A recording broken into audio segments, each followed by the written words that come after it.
नमो बुद्धाय।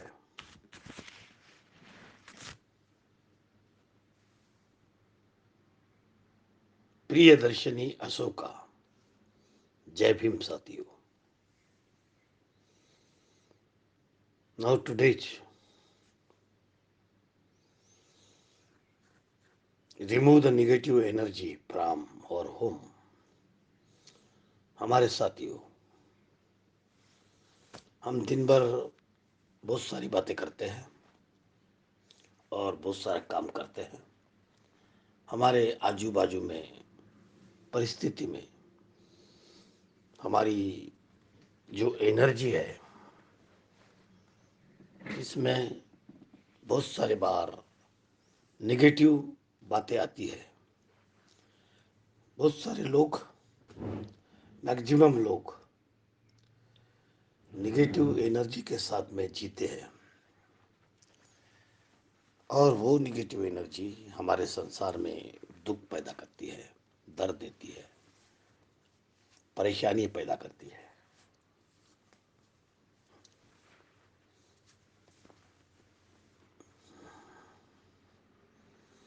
आज हम remove the negative energy by Om mix गान ये इन बोधिसत्वा मंत्र, हम बोधिसत्व मंत्र के साथ में जापान की विधि है। ये सब भारत की विधि जापान में गई और जापान के लोगों ने, चाइना के लोगों ने हुंग के मार्फत बहुत सारी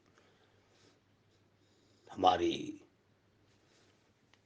भारत की संस्कृति, एक जमाने की संस्कृति, बुद्ध के जमाने की संस्कृति, बुद्ध के पूर्व की संस्कृति का आभास हमें यहाँ दिखता है।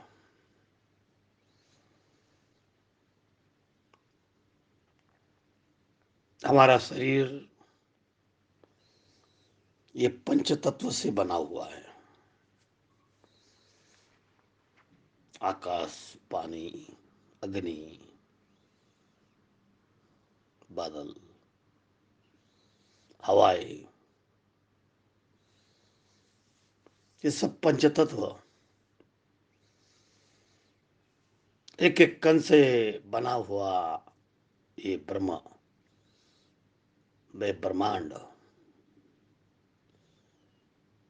और ये ब्रह्मांड में जैसे है बना हुआ है, ऐसे ही सृष्टि का निर्माण से छोटे छोटे लोगों में, जानवर में, प्लांट में,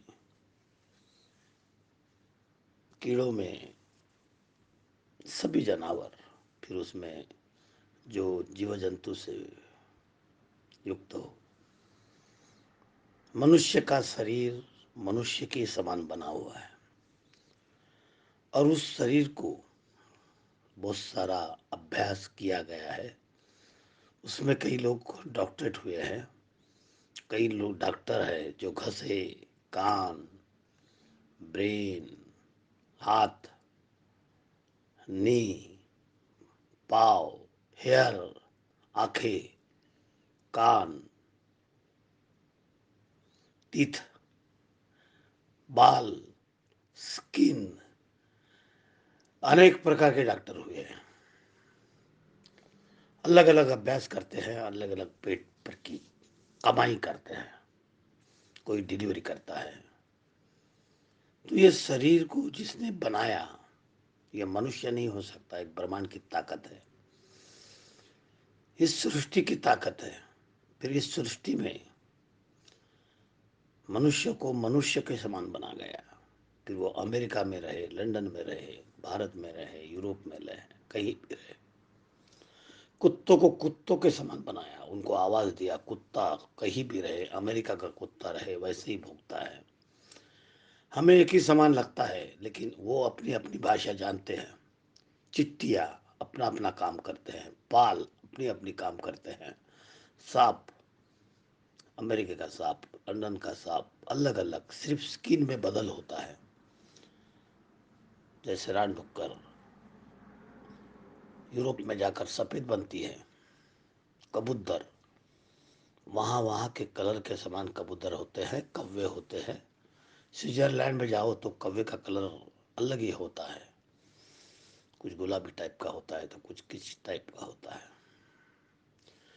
बाकी उनकी शरीर रचना पूरी एक की गई है। कौवे को नाखून रहते हैं, कौवे को चोंच रहती है, मोर, पीकॉक, पूरे जहाँ जाओ अलग अलग प्रकार के होते हैं। कई बार हमें ऐसे ऐसे पक्षी दिखते हैं, लेकिन उनका समूह रहता है, उनका संग रहता है, उनकी जात रहती है। और हर प्राणी में पॉजिटिव एंड नेगेटिव सोच होती है। इस ब्रह्मांड में मनुष्य एक ऐसा प्राणी है जो विश्व में सत्ता करता है, विश्व की सत्ता के साथ में जीता है। हर जिंदी चीज ये सनबंगूर है, ये जीवन सनबंगूर है। आज है, कल नहीं। तो इसमें बहुत सारी बातें पड़ी जाती है, तो हमारे को मैक्सिमम छोटी सोच होती है, उसको सिर्फ जीने की सोच होती है। कुछ लोगों को जो ब्रेन दिया है, हम सिर्फ 4% यूज करते हैं। अगर 4 के आगे बढ़ते हैं तो हम होशियार दिखते हैं, लोगों में परिवर्तित दिखते हैं। कितना भी बड़ा आदमी हो, 5% तक के नहीं जाता, फिर वो बाबा साहब हो, तथागत हो, फिर कुछ भी हो। तो हमने ब्रेन का यूज करना चाहिए। हम अपनी आंखें साफ करते हैं, हम अपना नाक साफ करते हैं, कान साफ करते हैं, मुंह साफ करते हैं, यूरिनल भी साफ करते हैं, पूरा शरीर साफ करते हैं, पाँव तक के, आंखों तक के, बालों तक के, सभी को साफ करते हैं। ब्रेन को भी साफ करना चाहिए। तो ब्रेन को तो ऊपर से साफ नहीं कर सकते, ब्रेन को कंट्रोल में लाना। बहुत बार हम जब मेडिटेशन करते हैं, हमें इधर उधर खुजली होती है, ये तो हमारी परीक्षा है। उस खुजली की तरफ ध्यान न देते हुए, ये शरीर की खुजली है, मन की खुजली है, मन है, मन भटकता है। इन भटकते हुए मन को काबू में लाने के लिए हमारी निगेटिव सोच को पॉजिटिव सोच में परिवर्तित करना चाहिए। हर निगेटिव सोच को पॉजिटिव सोच में परिवर्तित करना चाहिए। छोटा सा जीवन है, छोटी सी बातें हैं। 1 साल 362 दिन का होता है। एक पृथ्वी राउंड लेती है सूरज के साथ में, सूरज को राउंड लेती है, और वो राउंड लेने के बाद में हम उसको बचता है 365 दिन।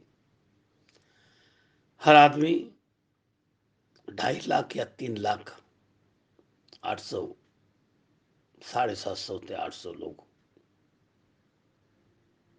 करोड़ लोग इस जिंदगी में है। हमने जनगणना की है, काउंट किए हैं। पक्षियों का काउंट करना बहुत कठिन काम है। जो बड़ी चीज होती है उसका काउंट होता है, जैसे ऊंट है, शेर है, सिंह है, आदमी है, इनका काउंट होता है। उनका काउंट तो सिर्फ मैन करता है, मनुष्य करता है। उनका काउंट ऊंट नहीं कर सकता, सिंह का काउंट सिंह नहीं कर सकता। हर शेर के एरिया में जाओ तो वो अपनी एक्शन करता है। हमारे यहाँ मीना नाम की बिल्ली है, आजकल डरती नहीं, चेयर पर आकर बैठती है। 5 बच्चे पैदा की, एक बच्चा बच गया। तो मीना अपना काम करती है। जहाँ भी छोटे मोटे पाल दिखी, कोई सांप दिखा, कहीं भी देखा, बरसात में एक खारुताई दिखी, उसको पकड़कर खुलेआम ले जाती है मीना। चूहे को खुलेआम ले जाती है मीना और खा डालती है। तो मीना को तो हमने दूध पिलाए, लेकिन मीना को कैसा मालूम कि चूहा खाना चाहिए, ये खाना चाहिए। तो यहाँ की मीना कैट, और भंडारे की कैट, और नागपुर की कैट, और बम्बई की कैट, दिल्ली की कैट, और पूरे यूरोप की कैट एक समान एक्शन करती है। तो ये सब नेचर है। यहाँ का पाम का पेड़, मलेशिया का पाम का पेड़ एक समान है। वहाँ मलेशिया में पाम के पेड़ को पेट्रोल में परिवर्तित करते हैं। अब पेट्रोल डीजल धीरे धीरे खत्म हो रहा है। उसकी अनिमत से कई लोग करोड़पति बन गए हैं। अरब के खास लोग, उनसे भी नाता टूट रहा है क्योंकि इलेक्ट्रिसिटी पैदा हो रही है। दोस्तों, इलेक्ट्रिसिटी को सोलर से पैदा किया जाता है, यानी सूरज की रोशनी के साथ में पेड़ पौधे मनुष्य हर जन जीते हैं। 1 मिनट के लिए अगर सूरज को रोक के रखो तो अपने रूप में पूरा पृथ्वी फट जाएगी। इसलिए लोगों को सूरज को देवता करके लोग हाथ जोड़ते हैं। बाकी साइंस सूरज के बारे में बहुत सारी बातें समझता है। अगर सूरज 2 मिनट के लिए प्रकाश रोक दे या काम करना बंद कर दे तो समझ लीजिए दोस्तों, हम इस दुनिया में ना चिड़िया दिखेगी, ना बंसी दिखेगी, ना एंट दिखेगा, ना कौवा दिखेगा, ना खरगोश दिखेगा, ना कोई जानवर दिखेगा, ना प्लांट दिखेंगे, ना खाने को ना पानी को कुछ चीज रहेगी। फट जाएगी धरती, फटना जरूरी है, आज नहीं कल फटेगी। तो ये छोटी सी जिंदगी में हमको जीना है। आइए दोस्तों, इस सुंदर ब्रह्मांड के साथ में हमको जीना है। फिर मनुष्य को दिमाग हुआ, मनुष्य ने खुद को भगवान कहा। मनुष्य ने भगवान ही नहीं, नए नए भगवान किया। भारत ने तो इतने भगवान कर दिया कि जिसको सादा मेडिटेशन करना आता है वो भी भगवान, वो करोड़पति बन गया। जिसको योगा आता है वो भी करोड़पति बन गया। जिसको छोटी मोटी पत्तियां के बारे में नॉलेज है उसने पब्लिसिटी की, वो भी बन गया। तो भगवान बुद्ध ने इन बातों पर विचार किया। भगवान बुद्ध के पहले भी 27 भगवान बुद्ध हुए, लेकिन तथागत ने एक मेडिटेशन के कारण इस देश में एक क्रांति घड़ाई, इस दुनिया में क्रांति घड़ाई। और आज हम लोग हमारे निगेटिव सोच को पॉजिटिव में परिवर्तित करते हैं। दोस्तों, जैसे भी जितना जितना सवेरे आप उठोगे और मेडिटेशन करोगे, सीधी पीठ अपनी सीधी रखोगे,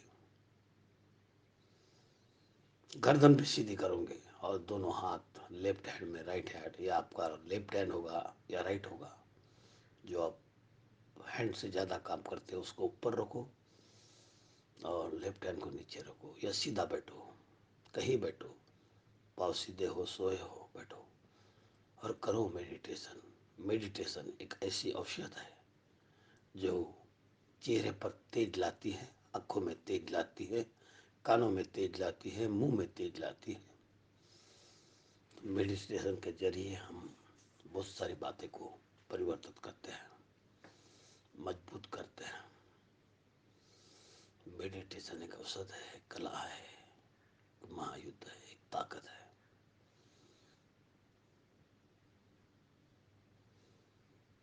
तथागत संबुद्ध ने हमको ये ताकत दी है। इस ताकत को, पूरे भारत के ताकत को हम भूलते जा रहे हैं। कुछ भी हो, गोयनका जी और उनके गुरु इस ताकत को भारत में और पुनर्वर्तित करने में काम उन्होंने किया। ओशो ने भी किया, बहुत सारे लोगों ने किया। कुछ लोगों ने मुंह से बोले, कुछ लोग मुंह से बोलते नहीं, कुछ लोग सिर्फ करते हैं। फुलेकर के समान लोग होते हैं, सच्चिदानंद के समान तो वो बातें करते हैं, लोगों को बताते हैं, सवेरे उठकर आंखें बंद कर परिवर्तित भाषण देते हैं। क्योंकि प्रचार प्रसार करना ये हमारी ड्यूटी है, फादर आउट की ड्यूटी है, फादर की ड्यूटी है। हमारे दोस्तों, हमारे साथियों, सवेरे उठो, मेडिटेशन के जरिए अपनी ताकत निर्माण करो। इस ताकत में बहुत सारी ताकत है, जो पाओगे वो मिलेगा। जो पाओगे, जैसा सोचोगे वैसा ही मिलना है। दोस्तों दोस्तों आइए दोस्तों, आंखें बंद करो।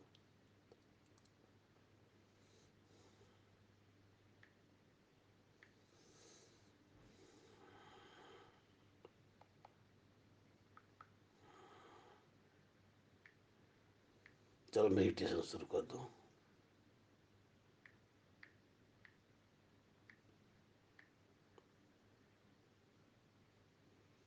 जो सोचोगे वही पाओगे।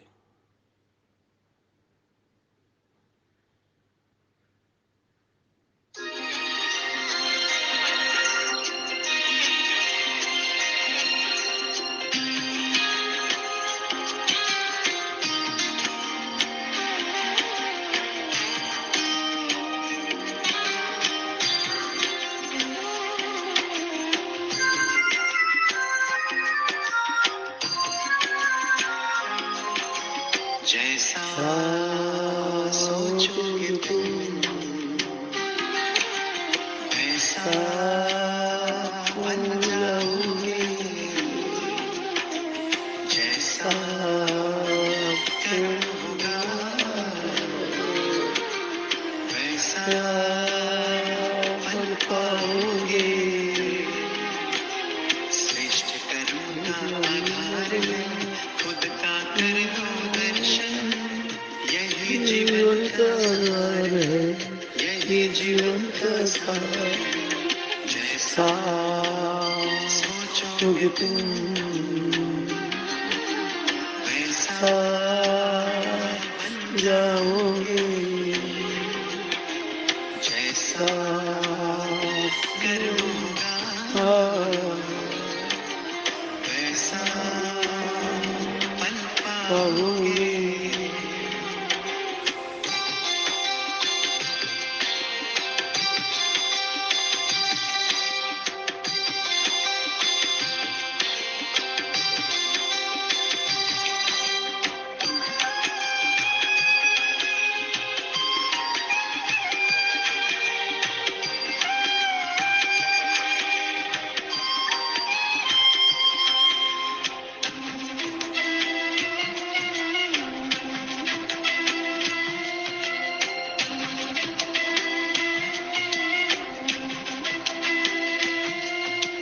मन में हो शुभ संकल्प तो जीवन में फिर दुख कैसा। जब अंतर में शुभ भावना तो दिल में सुख सावन जैसा।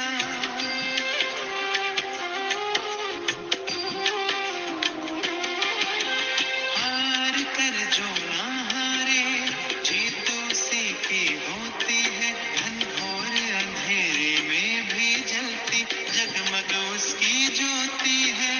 जैसा सोचोगे तुम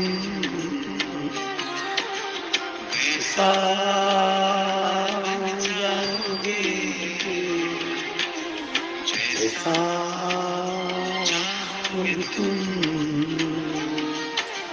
वैसा बन जाओगे। जाओगे।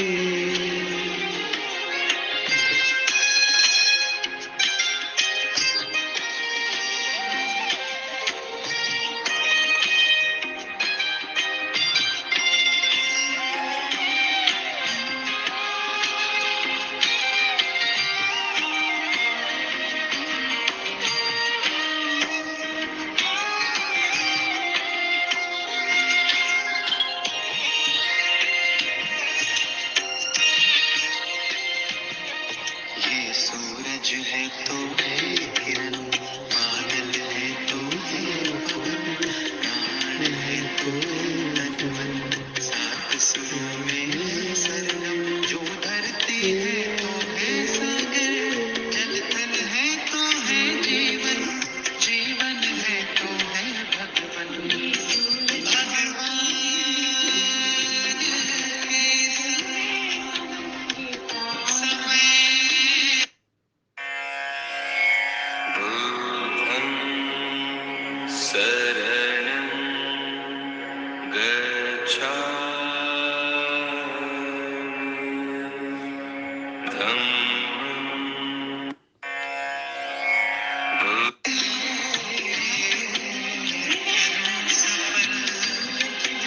जैसा कर्म करोगे वैसा पाओगे। जैसा सोचोगे तुम वैसा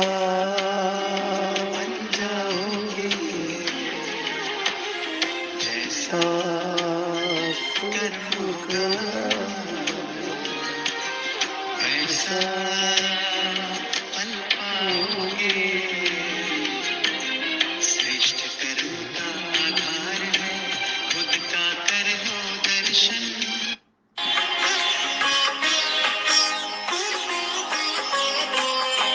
मन पंछी तू उड़ जा वतन में, रुत है ये प्रभु मिलने की।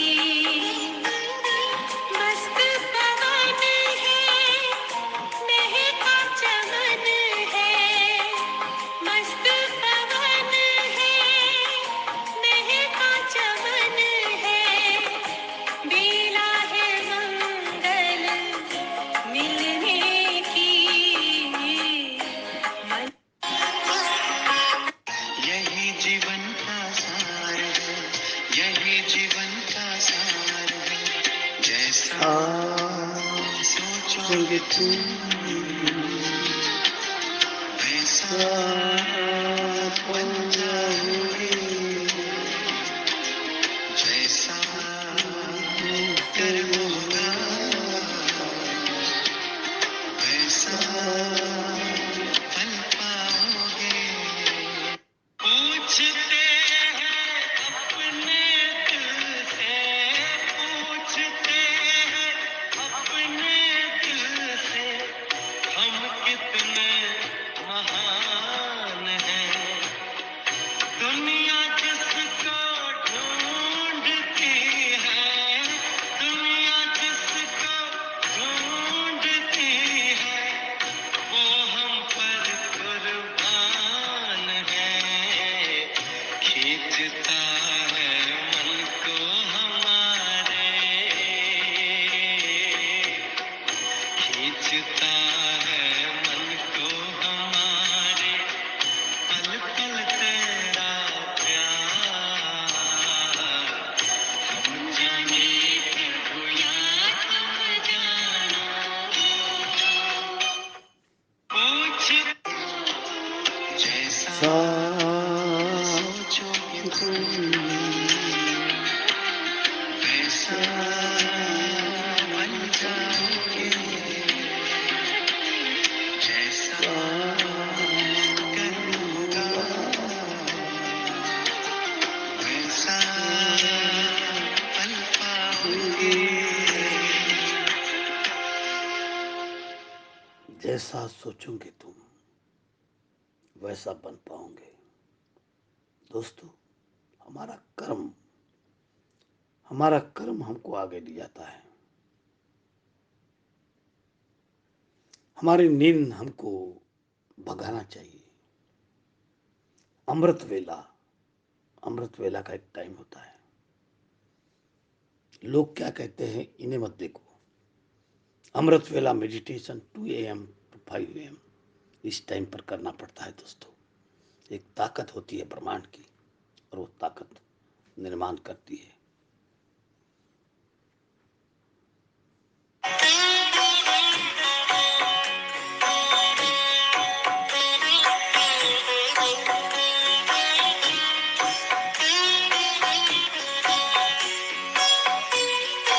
किस काम की है पुरानी ये दुनिया, बड़ी प्यारी है वो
का ये नाटक रहा न अधूरा।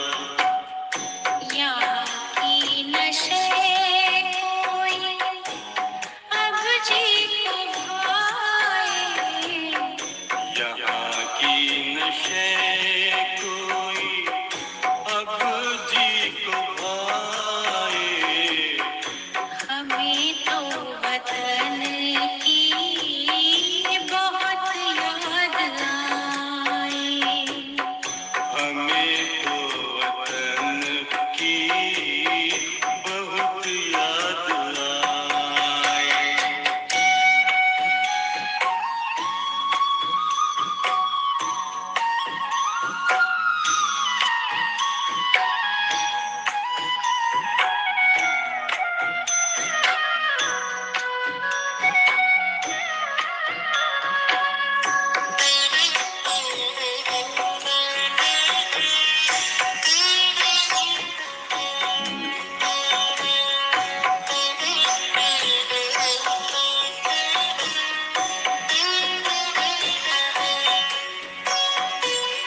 यादों में बाबा तेरे मन मगन हो, भूला हो संसार, भूला ये तन हो।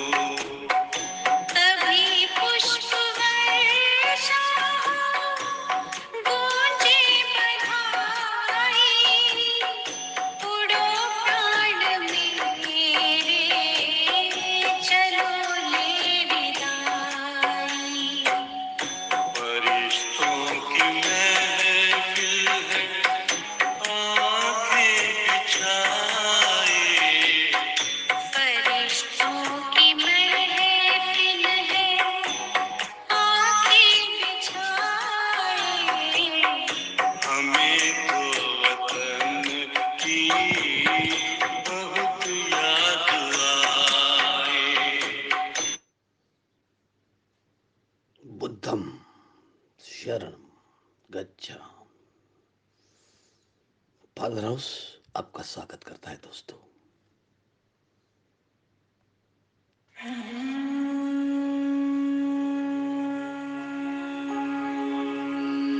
बुद्धं शरणं गच्छामि, बुद्धं शरणं गच्छामि, धम्मं शरणं गच्छामि, धम्मं शरणं गच्छामि, संघं शरणं गच्छामि, संघं शरणं गच्छामि,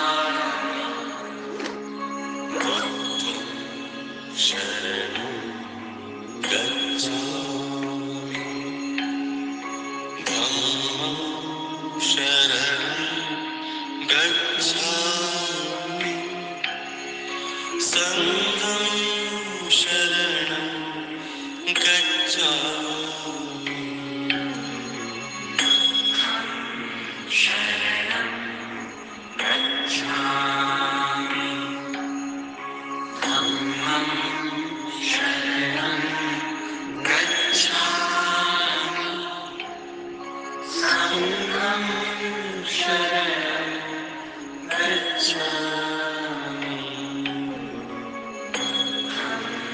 शरणं गच्छामि, धम्मं शरणं गच्छामि, संघं शरणं गच्छामि, बुद्धं शरणं गच्छामि, धम्मं शरणं गच्छामि, संघं शरणं गच्छामि,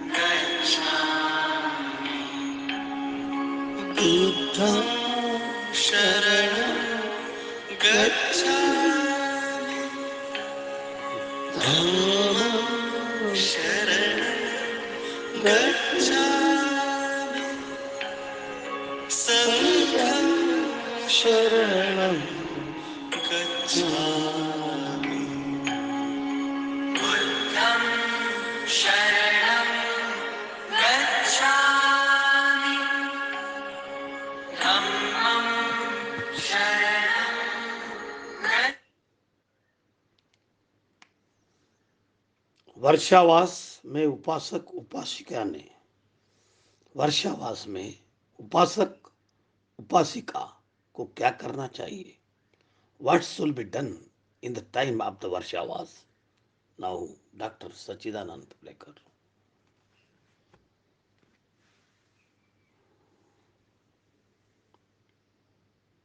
बुद्ध, नमो बुद्धाय। सर्वप्रथम उन तथागत भगवतन जी को मेरा कोटि कोटि नमस्कार।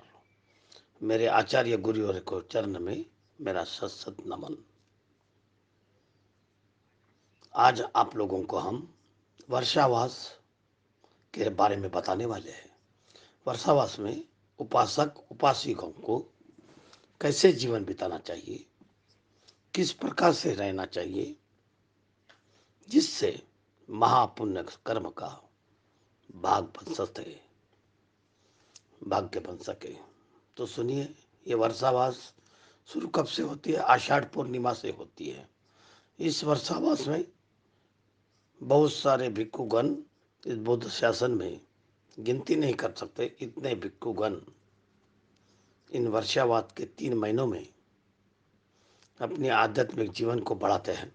श्रोतापन, सत्ता, अनागामी अरहंत बन जाते, निर्वाण को पाए।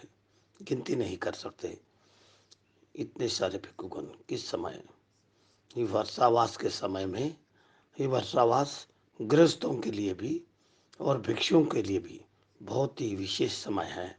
तो हम आज गृहस्थों के विशेष रूप से बताएंगे उन्होंने क्या क्या करना चाहिए, कैसे जीवन बिताना चाहिए, महापुण्य अर्जित कर सकते हैं। तो सबसे पहले आपको बताएंगे आखिर वर्षावास की शुरुआत कैसी हुई, मतलब भगवान बुद्ध ने इसका शुरुआत क्यों किया, आखिर इसका क्या कारण था, वो भी आपको जानना पड़ेगा। क्योंकि शुरू में जब भगवान बुद्ध जी प्रथम उपदेश दिए थे धम्मचक्र प्रदर्शन सूत्र का, तो पहला वर्षावास किए थे। तो भगवान बुद्ध जी करते थे वर्षावास, लेकिन सील नहीं बनाया था, विनय नहीं बनाया था। तो लोग चाहते थे, वर्षावास करते थे भगवान बुद्ध के समय, जो नहीं चाहते थे वो नहीं करते थे। वो कोई नियम नहीं था, कानून नहीं था, सील नहीं था। उस समय पर भगवान बुद्ध जी ने बताए थे भिक्षु को धर्म की मार्ग बताओ। तो भिक्षु लोग बताते थे, हमेशा चारिका का पर रहते थे, गर्मी के समय भी, ठंडी के समय में भी, और वर्षावास के समय में भी चारिका का पड़ल अलग अलग गांव में जाते थे, उधर रहते थे, लोगों को धर्म का मार्ग बताते थे। तो क्या हुआ, उस समय जो दूसरे धर्म के लोग थे, अन्य धर्म के लोग, वे भिक्षु लोगों को डांटने लगते थे, हे भिक्षुओं, ये वर्षा के समय भी चारिका पढ़ना करते हैं, ये कैसी बात है, ये ठीक बात नहीं है। वर्षावास में एक जगह में रहना चाहिए, एक जगह में रहना चाहिए। ये लोग वर्षावास में भी इधर उधर जाते हैं। इसके बाद क्या कहते हैं, एक जीवित प्राणी को हानि पहुंच देते हैं। तो घास पर चलते हैं, वो मर जाते हैं। तो इस घास पर जीवन का बना हुआ है, घास जीवन होता है। तो ऐसा सोचते थे, वो डांटने लगते थे। क्या है कि वर्षावास के समय में यहाँ तक कि चिड़िया भी, पक्षी भी घोंसला बनाकर 3 महीने 4 महीने वर्षावास के समय एक जगह पर रहती है चिड़िया। ये श्रमण लोग अपने एक जगह पर क्यों नहीं रहते हैं? निंदा करने लगे, निंदा करने लगे। तो भिक्षु लोग इस खबर को भगवान बुद्ध जी के समय पहुंचाए।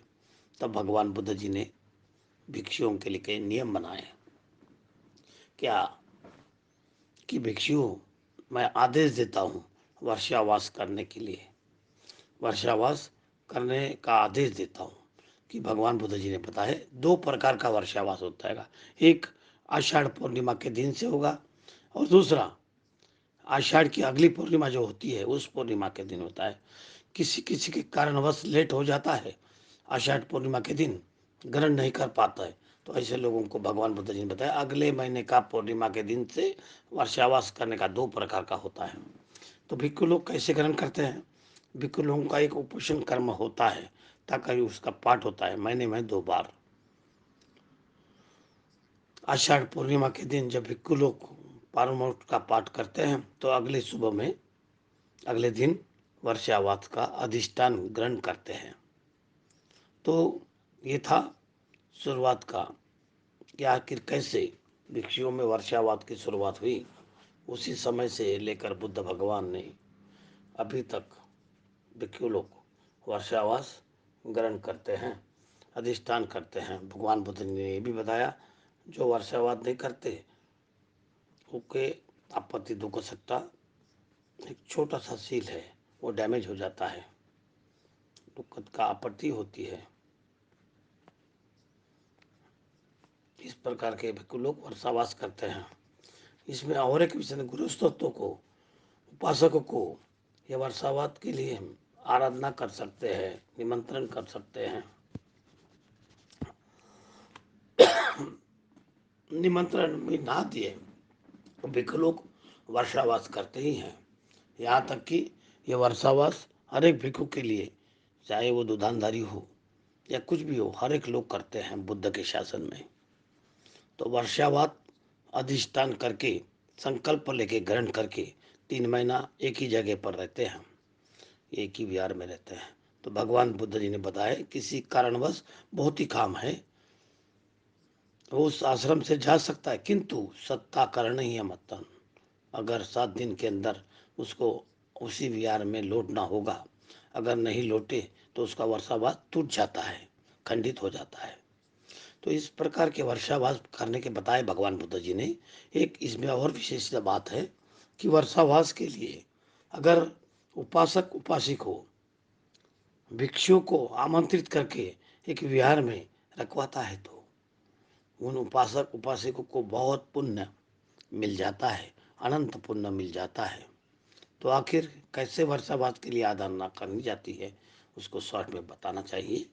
तो आप मान लीजिए आप जहाँ पर भी है उधर आसपास में जहाँ भी विहार है, कोई आश्रम है, तो आप जाइए, पूर्णिमा के दिन जाकर भिक्षु संघ को वंदन करके आप लोग आराधना करें। हे बंते जी, आप भिक्षु संघ लोग इसी वर्षावास में, इस विहारवास में, इस आश्रम में इसी वर्षावास को ग्रहण कीजिए, संकल्प कीजिए। हम पूरे 3 महीना आप लोगों को सेवा करेंगे, उपस्थान करेंगे, देखभाल करेंगे, भोजन से, चीवर से या कि दवा से, जो पूरा हम संपूर्ण करेंगे। ऐसा कर्म आराधना करना चाहिए। तो आराधना कैसी होती है? भगवान बुद्ध ने बताया आराधना का वसिक शाटिक होना चाहिए। वसिक शाटिक यानी मतलब क्या होता है? भगवान बुद्ध जी ने वसिक शाटी का अर्थ होता है वर्षावास के समय स्नान करने के लिए एक छोटा सा शाटक होता है अंतर्वास की तरफ, अंतर्वास नहीं। तो वर्षावास के स्नान करने के लिए पहनने वाला कपड़ा को वसिक शाटी है, वसिक शाटी लेकर जाना चाहिए और भिक्षु संघ को आराधना करना चाहिए, निमंत्रण करना चाहिए। वसिक शाटी देते हुए निमंत्रण करना चाहिए। जैसा भिक्षु वसिक शाटी ग्रहण करता है, वर्षावास वर्षावास की जो आराधना जो स्वीकार करता है, इस प्रकार से आराधना होता है। अभी समझ गए? तो इसी वर्षावास में भी उपासक उपासिकों ने क्या करना चाहिए कि आराधना की, आराधना नहीं की भी तो कोई दिक्कत नहीं है, कोई दिक्कत नहीं है। लेकिन आप लोग करते हैं तो ज़्यादा पुण्य कमा सकते हैं। तो अगर नहीं भी किए, आसपास में कोई विहार है या दूर में कोई विहार है, आप लोग ये वर्षावास के समय कि भिक्षु संघ इसी वर्षावास से समय में बहुत मेहनत करते हैं। किसके लिए? इस धर्म मार्ग की उन्नति के लिए, ज़्यादा मेहनत करते हैं इस वर्षावास के 3 महीने में, अत्यधिक मेहनत करते हैं, अपने मन की गंदगी को दूर करते हैं, कुशल को बढ़ाने के लिए, मन को पवित्र रखने के लिए, ध्यान समाधि से आगे वर्षावास के समय। तो ऐसे समय में आपको क्या करे, वैसे जगह पर जाकर या बातें कर कर, दूर में है तो दूर से ही फोन कर बातें कर कर पूछ कर कि भंते जी इस वर्षावास के समय में आप लोगों को क्या कमी है, क्या भोजन की कमी है, हम उपलब्ध करेंगे, ये जाकर भी भोजन दान दीजिए समय के पहले, कोई कहीं कमियां हैं तो पूरे कर दिए, दवा वगैरह की कमी है तो दवा वगैरह उनको शाम को दान दीजिए। इस प्रकार का ये वर्षावास बहुत पुण्य है, जमा कर सकते हैं, भिक्षु संघ के नाम से दान करना है। और क्या कर सकते हैं, इस वर्षावास में आप लोग उनको पोषण ग्रहण करिए, उपोषण ग्रहण करिए, हो सके तो पूरे दिन में उपोषण ग्रहण करिए। हमने कुछ लोगों से सुना है वे वर्षावास के पूरे 3 महीने उपोषण ग्रहण करते हैं, अष्टशील का ग्रहण करते हैं। बहुत अच्छी बात है कि उपोषकशील बहुत बड़ा पुण्य का भंडार है, बहुत बड़ा पुण्य मिलता है ये उपोषकशील से। किंतु केवल उपोषकशील ग्रहण करने से खाना, दोपहर से पहले खाना वो नहीं, अष्टशीलों को भले प्रकार से पालन करना चाहिए। उसी दिन ज्ञान सुनना चाहिए, ध्यान साधना करना चाहिए, धर्म की पुस्तक पढ़ना चाहिए। इस प्रकार करते हैं धम्म उपोषक के दिन तो पुण्य मिलता है। हो सके आप भी पूरे वर्षावास के समय पूरे 3 महीने उपोषक ग्रहण कीजिए, जो महापुण्य फल होगा, महापुण्य का काम होगा। आप लोगों को मालूम है हमारे आनंद बनते जी कौन थे, भगवान बुद्ध जी का सेवक था। हमारे आनंद भंते जी पद्मोत्तर बुद्ध, बहुत समय पहले जब पद्मोत्तर बुद्ध शासन था इस लोक में, तो उस समय आनंद भंते जी एक सामान्य मनुष्य थे। उस समय वो मनुष्य से पूरे 3 महीने उपोषक धारण करते थे, पूरा 3 महीना, तो 90 दिन उपोषक धारण करके अंत में भगवान बुद्ध के समय प्रार्थना करते हैं, हे भगवंत, मैंने जो उपोषक धारण किया है इस पुण्य के बल से मुझे भी भविष्य में किसी एक बुद्ध शासन में किसी बुद्ध का सेवक बनने का मौका मिले, ऐसा प्रार्थना करते हैं। आनंद भंत जी ने किया, उसके पुण्य के स्वरूप उन्होंने बहुत पुण्य किए। उस पुण्य के स्वरूप ये आनंद भंते जी तथागत बुद्ध के अग्र सेवक, अग्र उपस्थायक बन गए। तो आप लोग भी ये 3 महीने उपोषक व्रत धारण करते हैं, साधारण लौकिक सुख को प्रार्थना मत करें, हमारे अग्र सुख को प्रार्थना करें। सबसे बड़ा अग्र सुख क्या है, संसार से दुखों से मुक्ति, पर निब्बान को, 4 आर्य सत्य को साक्षात्कार करने का मौका मिले, जैसे प्रार्थना करना चाहिए, उपोषक फल मिलतेगा, तब जरूर एक ना एक दिन सफल होता है।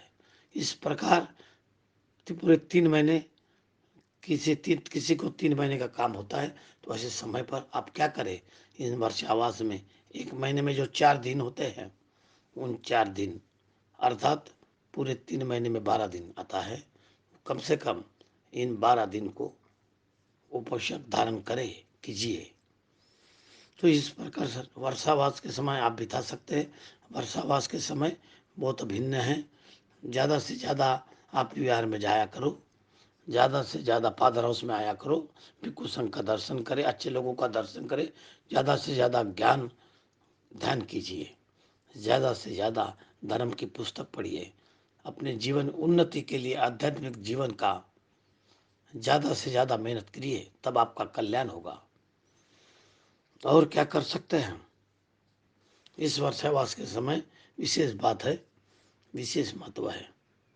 आप उपासक हो सकते हैं या उपासिका हो सकते हैं, कोई नहीं, संकल्प लीजिए वर्षावास में दिन में शुरुआत में हम ये पूरे वर्षावास में इस गुण को टूटने नहीं देंगे, अखंड रूप से ये पूरे 3 महीना हम गुण को प्रैक्टिस करेंगे। ऐसा संकल्प लीजिए, ऐसा गुण को सोच लीजिए किसी एक गुण को हम इस गुण को अखंड रूप से प्रैक्टिस करेंगे, वो गुण कोई भी हो सकता है।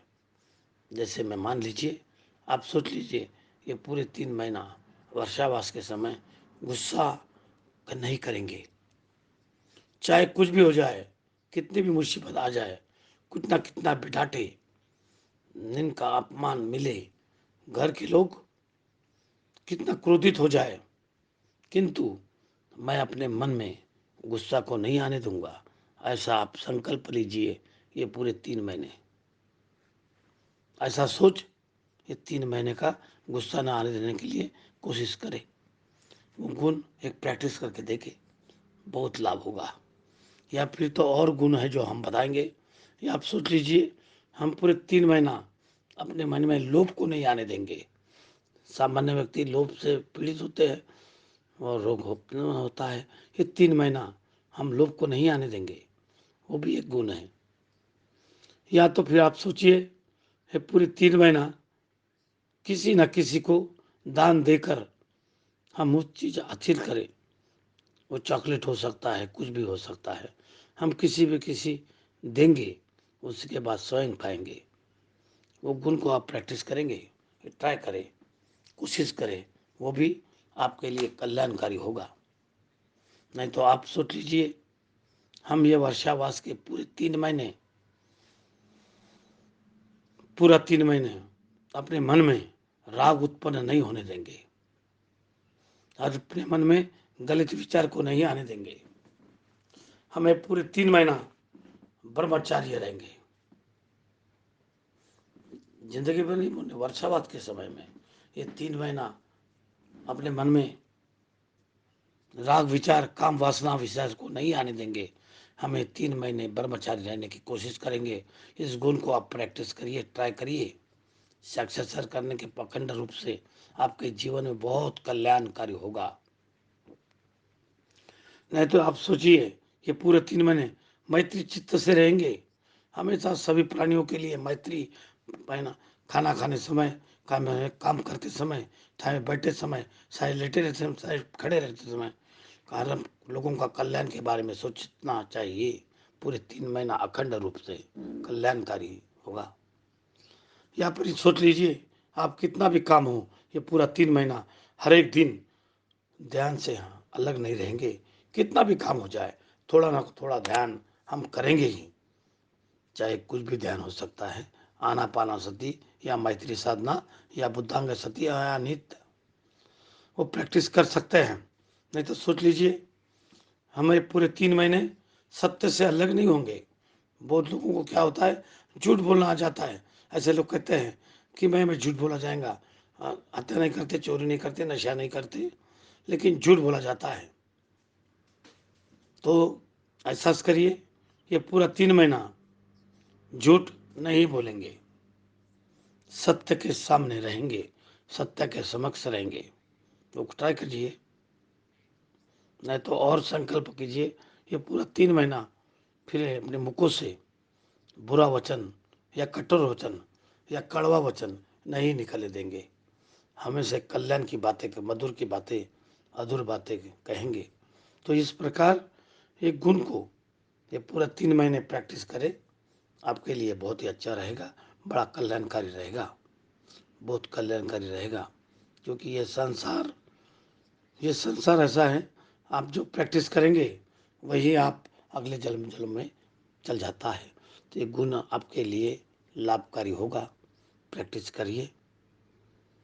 तो इस प्रकार वर्षावास में 3 महीना उपसुखशील लेकर आपको भिक्षु संघ की सेवा करके बिता सकते हैं।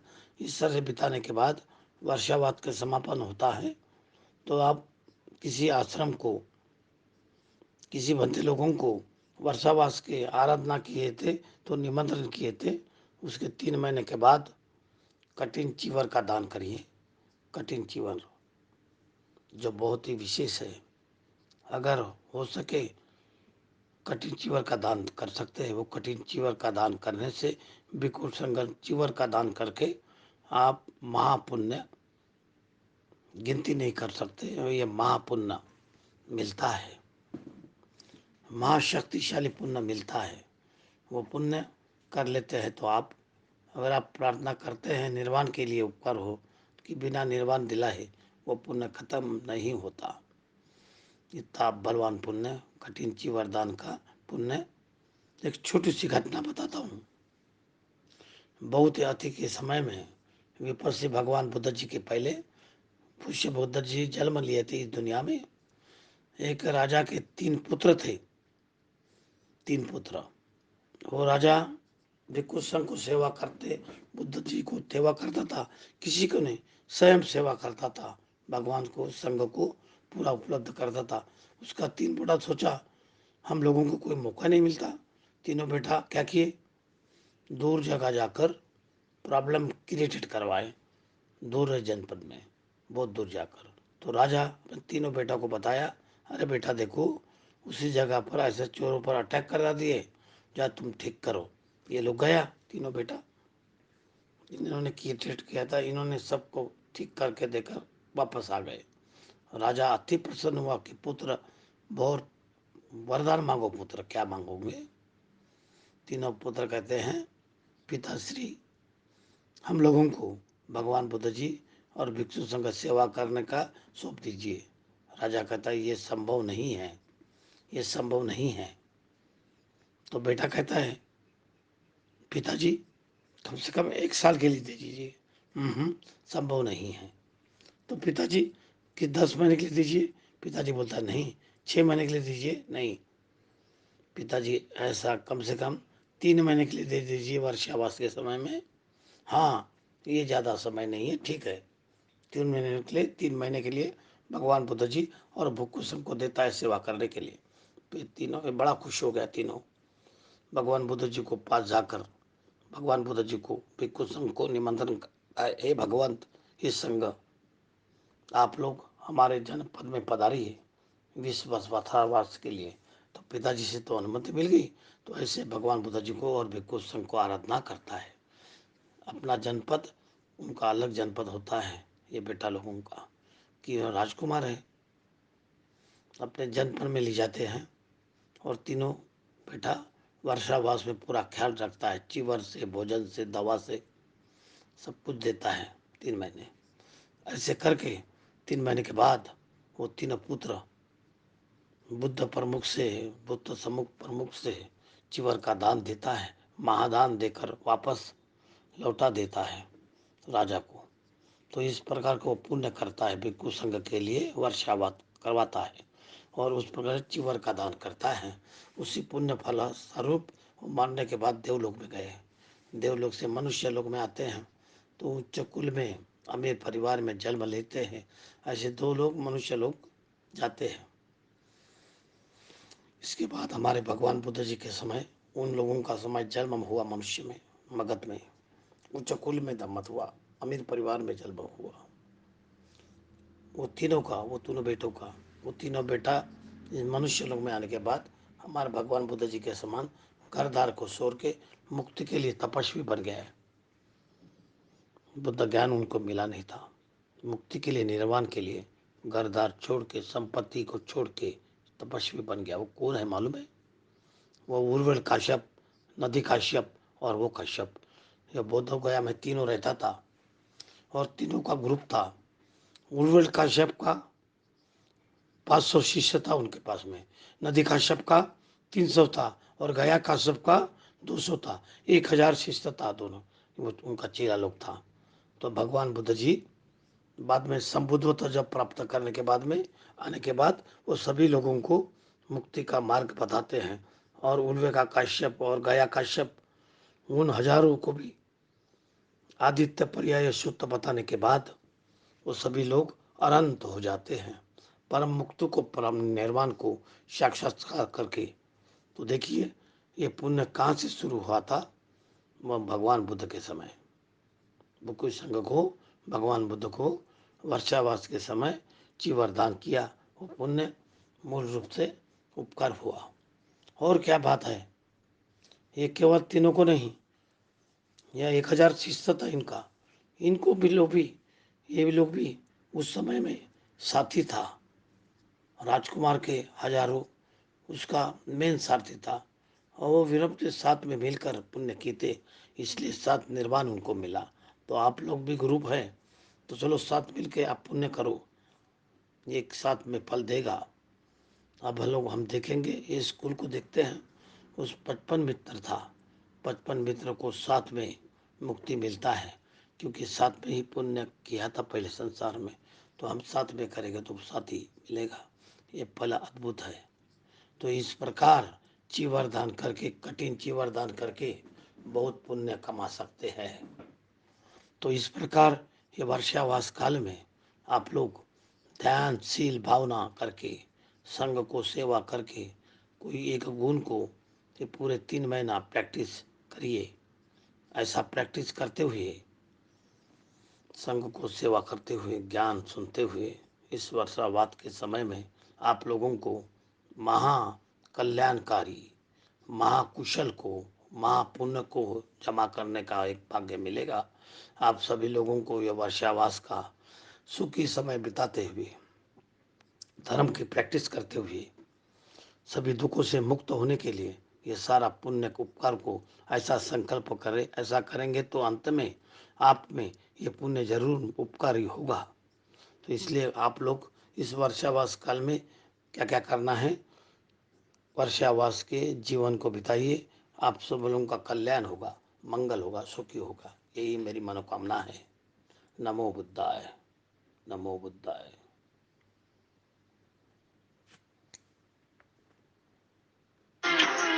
जैसा जैसा सोचोगे तुम वैसा बन जाओगे, जैसा कर्म होगा वैसा फल पाओगे। सृष्टिकर्ता आधार है, खुद का कर लो दर्शन, यही जीवन का सार है। Imagine that you're peeing. Now try to stop the flow midstream for 3 seconds.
नमो तस्सा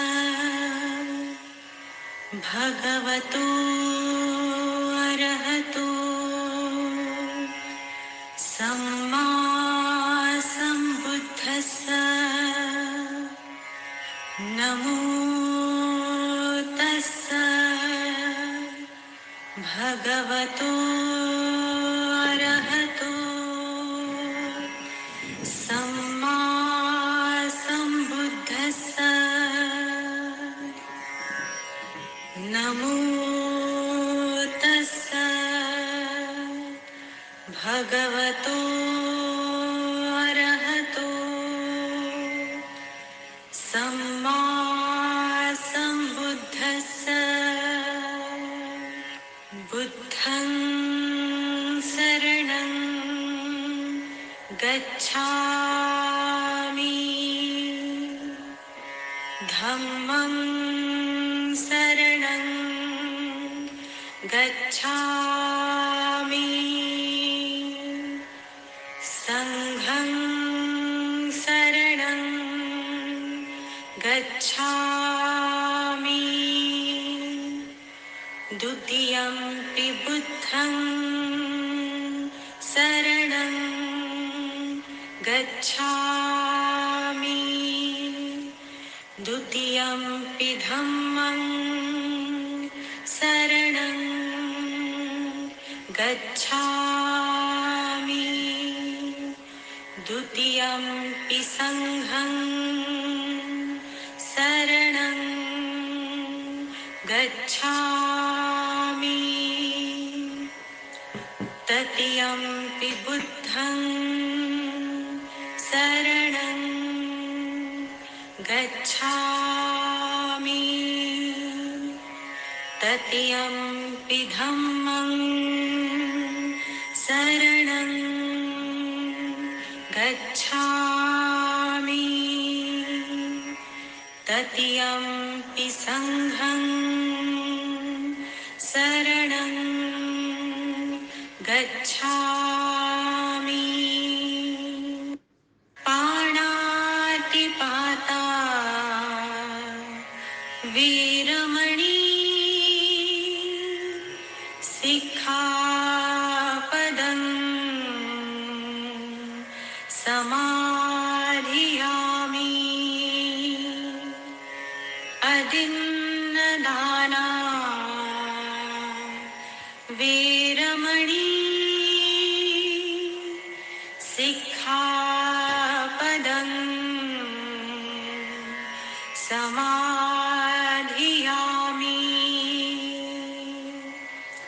कामेषु मिच्छाचारा वीरमणि सिक्खापदं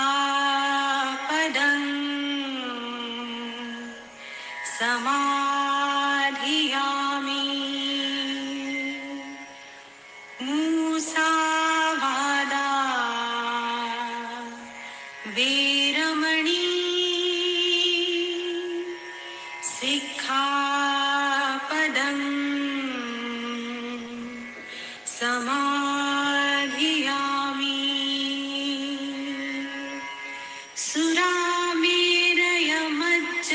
सुरामेरयमज्जपमादठाणा वीरमणि सिक्खापदं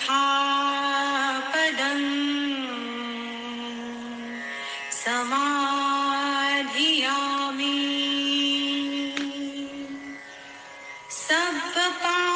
सब्बपापस्सकरणं कुशलस्य उपसम्पदा सच्चित्तपर्योदपणम् एतं बुद्धानशासनम्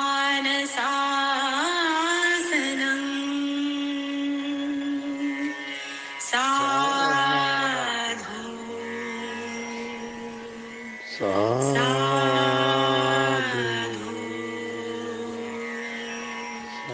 साधु नमो बुद्धाय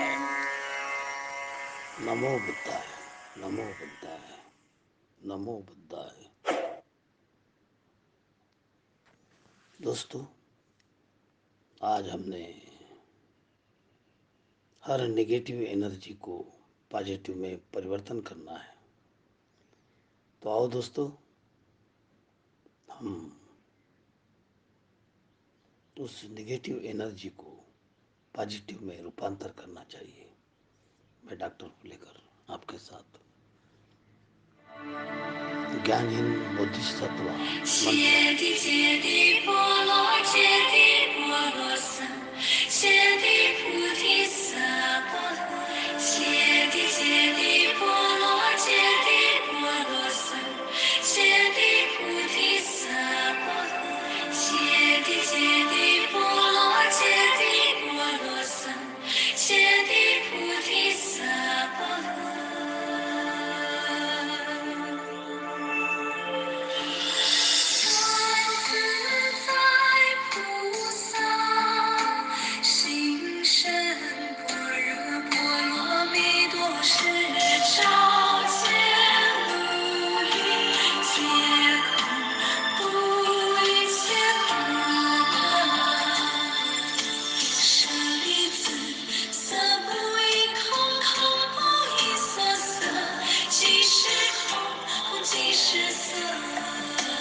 手相信是一幅如是舍利子，是诸法空相，不生不灭，不垢不净，不增不减。是故空中无色无受想行识。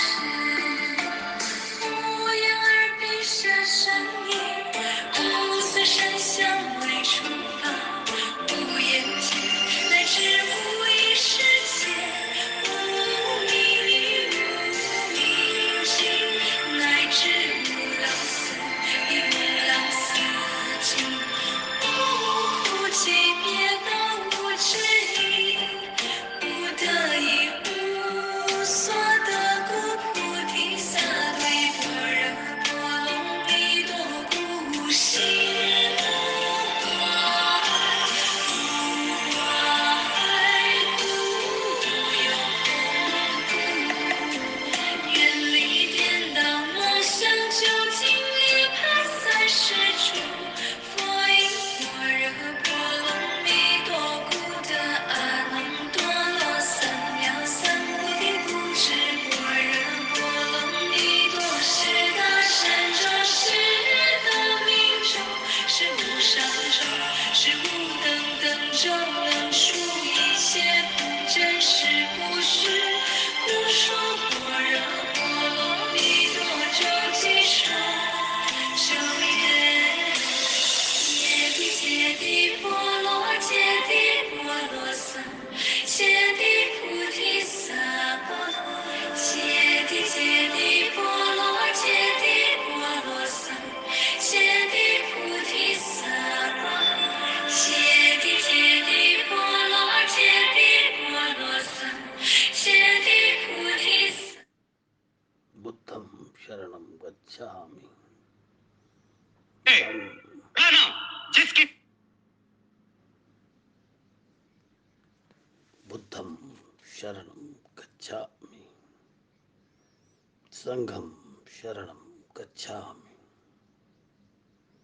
धम्मं शरणं गच्छामि संघं शरणं गच्छामि नमो बुद्धाय नमो बुद्धाय।